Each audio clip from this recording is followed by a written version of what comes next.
Today, we're diving straight into a massive, tectonic shift happening right now in the computing industry. The epic rivalry between x86 and ARM. Now, you might already know these two architectures are locked in a turf war for the future of our devices. But today, we're going way past the headlines.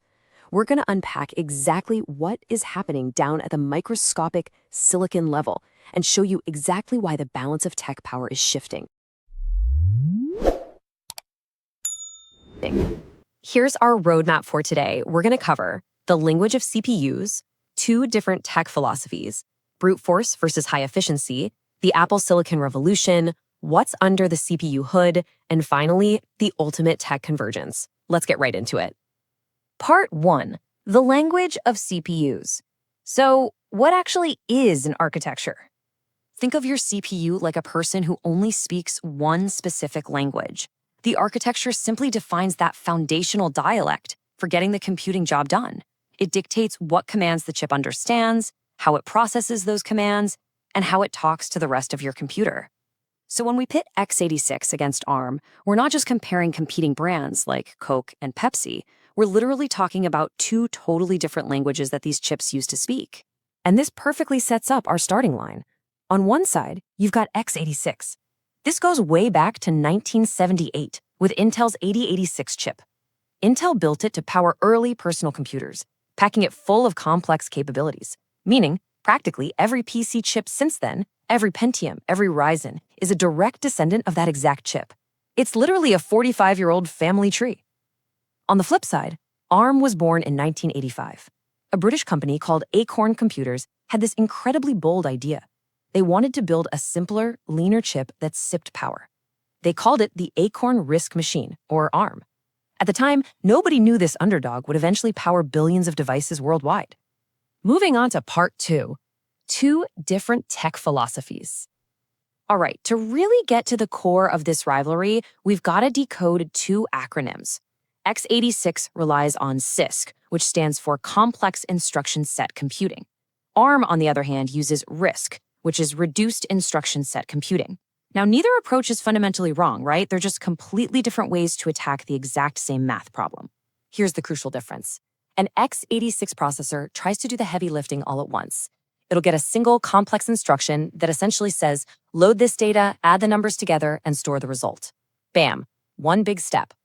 ARM, using that RISC approach, elegantly breaks that exact same operation down into 3 separate lightning-fast steps. Load, add, store. ARM deliberately does less per instruction, but it flies through those simpler instructions way faster, and with significantly less energy. To put some real numbers to this philosophy, just look at the massive gap in their instruction sets. x86 is huge, carrying roughly 1,500 or more commands.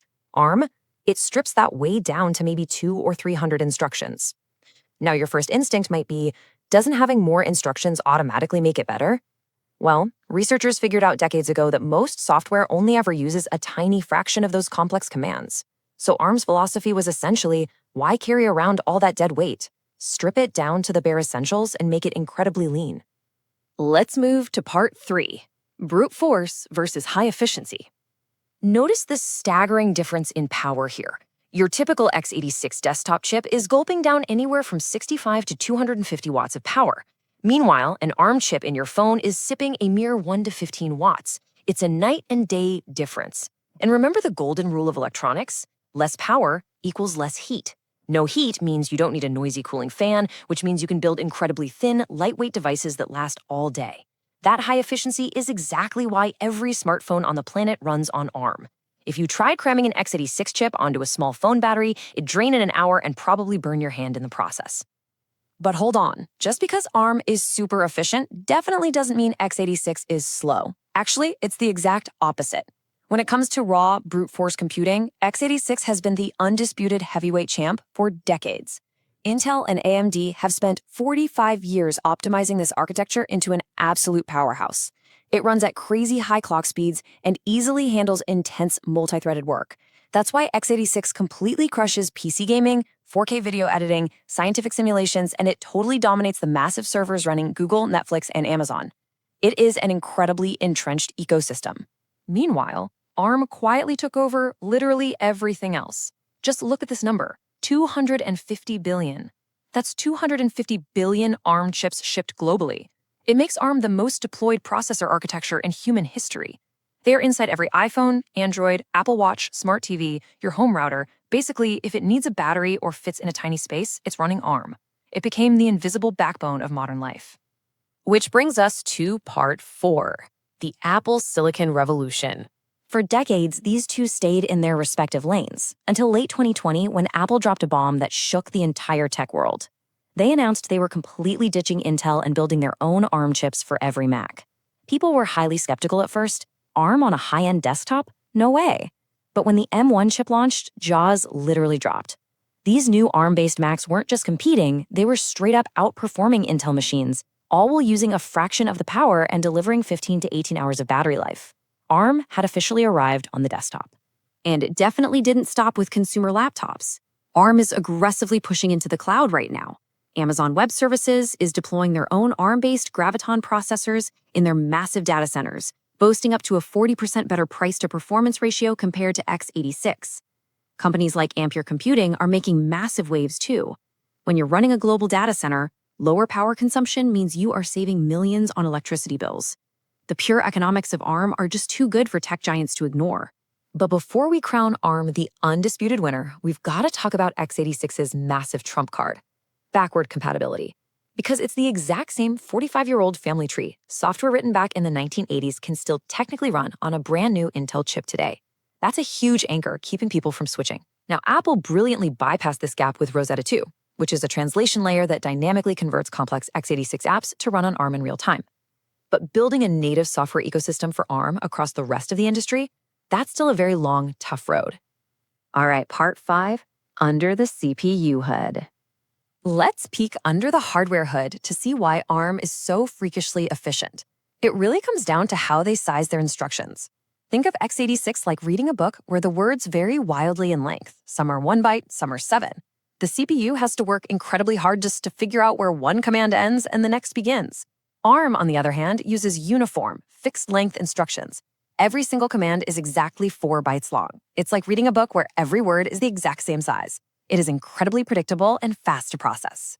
And because x86 has to deal with those wildly varying commands, it has to dedicate a massive chunk of its microscopic transistors just to a complex decoder. It's burning power and space just figuring out what it's being asked to do before it even does the math. But since ARM's instructions are perfectly uniform, its decoder is way simpler. That means ARM can dedicate all those precious freed-up transistors to doing actual computation. When you multiply that advantage over billions of operations per second, you see exactly why ARM squeezes so much more work out of the exact same silicon. Which brings us to our final section, the ultimate tech convergence. So where does this heavyweight rivalry leave us today? Well, we're actually seeing this fascinating convergence, where both sides are basically borrowing ideas from each other. Intel realized the brilliance of the RISC philosophy and started slapping smaller efficiency cores next to their massive performance cores to save battery. Meanwhile, modern ARM chips, like Apple's M4 Pro or Qualcomm's Snapdragon X Elite, aren't just about battery life anymore. They're fiercely competing on raw brute force speed.